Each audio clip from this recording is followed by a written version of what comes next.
يخرج من بين الصلب والترائب.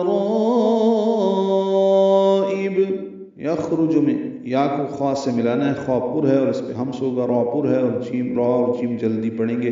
پچھلی آیت کے ساتھ ملانا ہو تو پیچھے دافقین دو زیریں ہیں قاف کے نیچے، دافقین ہو جائے گا، ادغام ناقص کرنا ہوگا۔ یہاں سے پڑھنا ہے تو یخرج من بین،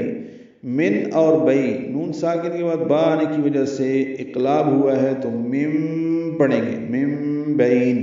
بئی یا لین ہے، اس کو نرمی سے پڑھیں گے، ہونٹ پیچھے کی جانب کھینچیں گے، نون کو صاد کے صاد سے ملا دیں گے، ادغام شمسی ہوگا، صاد پر پڑھیں گے،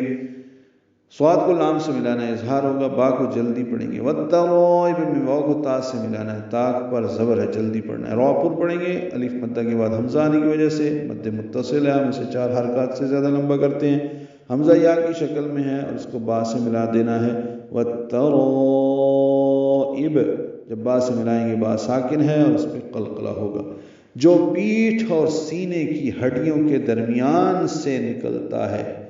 انہو علی رجعہ لقادر، ان میں نون مشدد پہ غنہ ہے، ہو الٹا پیش ہے، 2 حرکات لمبا ہے، علی عین وسط حلق سے ادا کریں گے، لام باری کا 2 حرکات لمبا کریں گے، رجعہ میں را پر پڑھیں گے، جیم ساکن پہ قلقلہ ہے، عین وسط حلق سے، ہا اقصی حلق سے ادا کریں گے، عین کو جلدی پڑھیں گے، ہی کھڑی زیر مد صلہ کو 2 حرکات لمبا کریں گے، لقادر میں لام کو لمبا نہیں کرنا، لا قادر غلط ہے، لقادر، قاف کو لمبا کرنا، یہ الف مدہ ہے، 2 حرکات لمبا ہے،